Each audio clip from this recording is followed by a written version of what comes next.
Olá, alunos, beleza? Nós estamos num processo, né, de revisão de algumas habilidades que são interessantes e muito importantes, principalmente para o nono ano. E o conteúdo que nós estamos tratando, revisando, é um conteúdo também que para o ensino médio é importante, porque está muito presente no Enem, né, que é a Revolução Industrial.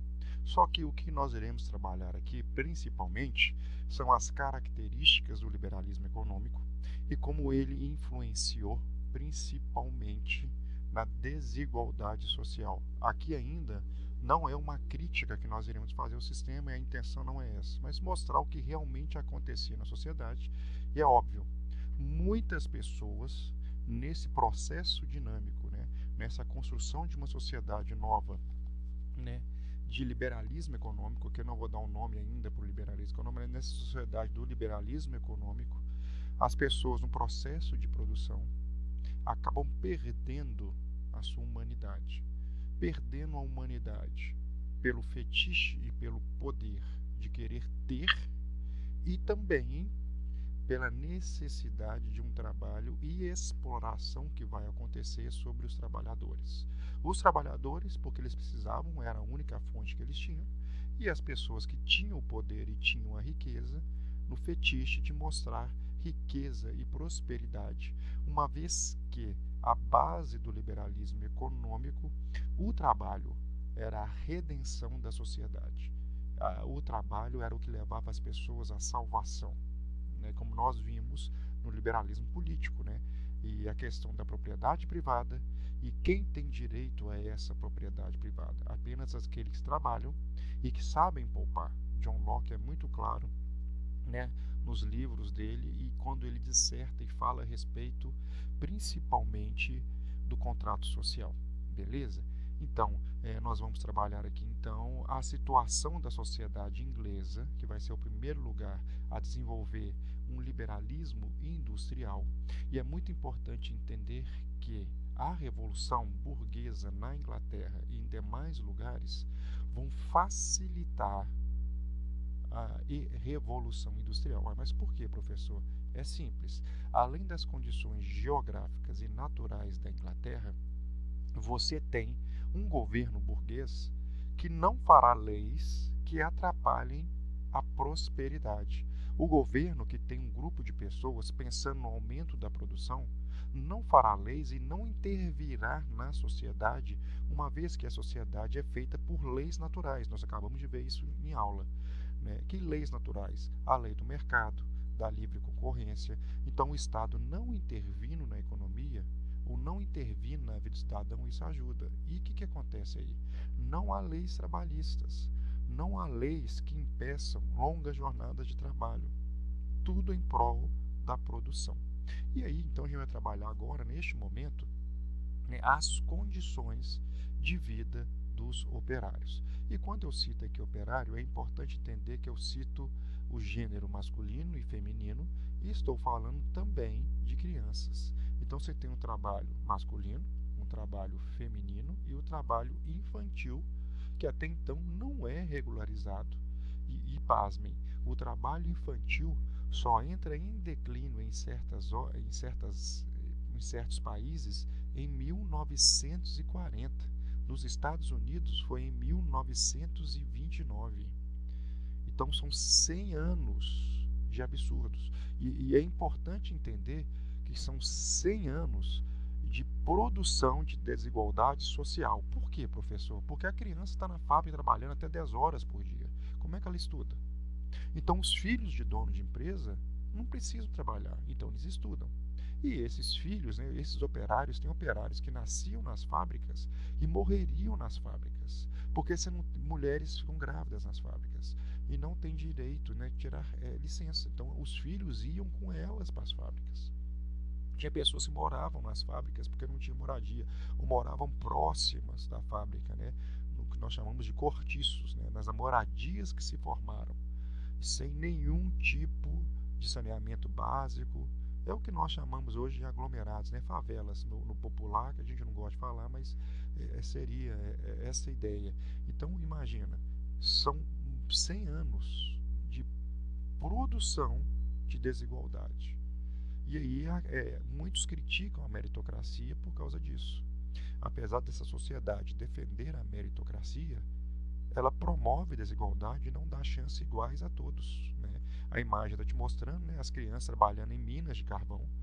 É notório o que a ciência fala, que as pessoas que trabalham nas minas de carvão sem nenhuma proteção, e na época não tinha, elas durariam no máximo 10 anos, porque tuberculose e outras doenças devido ao carvão nos pulmões, é uma coisa clara. Então, qual que era a condição de vida do operário nesse período? Umas condições precárias, nós já falamos, né, sem segurança nenhuma no trabalho, as moradias horrendas, o trabalho intenso, chegando até 13 horas por dia, longas jornadas de trabalho. O trabalho intenso não tinha uma parada, no máximo era 5 minutos para comer alguma coisa, e quando comiam, né, o tempo neste momento ele era matematizado. Tinha um relógio de ponto que controlava a vida do trabalhador. A Inglaterra produziu o Big Bang, aquele grande relógio com suas badaladas, matematizava o tempo do trabalhador, ele colocava ordem no tempo do trabalhador, né? Você não tinha nenhuma garantia, então é uma ausência de garantia legal. O que é isso, professor? Você seria demitido a hora que fosse. Se você perdesse uma mão, você era demitido sem direito a nada. Então não tinha nada que garantisse o trabalhador. Dentro das fábricas, das indústrias, as péssimas condições de salubridade. O que quer dizer isso, professor? Salubridade. O cara adoecia trabalhando, devido a gases pelas máquinas, máquina a vapor, fumaça, o ambiente fechado. Se alguém ficasse doente, transmitiria para todo mundo. E aí o uso da mão de obra infantil e também feminina. O homem ganhava X, as mulheres X sobre 2, né? Ou seja, um valor dividido por 2, metade do homem, e as crianças um quarto só do homem. Então, geralmente, adotar crianças era muito melhor do que dar emprego a um trabalhador. E qual vai ser a consequência disso? Obviamente, aqui está uma outra habilidade, né, da BNCC e também do Enem, os movimentos operários. Aqui ainda, os movimentos operários no século XVIII, né, eles não estão organizados. Eles vão se organizar principalmente no século XIX, com o surgimento de ideologias ou filosofias operárias, né, na visão da ótica do trabalhador. Aqui é importante entender que toda análise do liberalismo que é feita, ele parte da ótica do dono da empresa. É importante também falar que o dono da empresa, a burguesia, trabalha e trabalha muito também esse ano. Mas isso não evita a exploração do trabalhador. São duas coisas diferentes. É que nós não estamos julgando se a burguesia trabalha ou não trabalha. Não, ela trabalha e muito. Só que o lucro fica todo para ela, né? O trabalhador tem salários baixíssimos que mal dá para a vida deles. Ué, professor, mas por que acontece isso? Porque vão surgir outros filósofos também liberais que defendem que o trabalhador tinha que ganhar um mínimo de sobrevivência para não gerar mais filhos, para não impactar na economia, para não levar o preço dos produtos crescerem. Porque quanto mais o trabalhador recebe, na visão dos liberais, isso influencia diretamente no preço dos produtos. Então, criaram a ideia do mínimo de sobrevivência do trabalhador. O trabalhador, depois de 50 anos, né, nessa exploração, nesse processo, surgem líderes que resolvem, então, manifestar contra os senhores. O primeiro movimento que todo mundo cita é o ludismo. Essa imagem aí está mostrando o movimento ludita. Por que é um ludita? Porque o primeiro trabalhador, né, supostamente a se revoltar, porque também tem muita coisa que é mito, que é criada, é o Ned Ludd, né, que teria quebrado as máquinas do seu patrão com raiva, né, do processo exploratório. Né? Não há comprovação histórica desse movimento em si, né, apesar de não ter, mas ele inspirou milhares de trabalhadores a fazer o mesmo, né? Quebrar as máquinas. Né? Aqui é contra a exploração. E não é que eles achavam que a máquina era o problema, não é isso.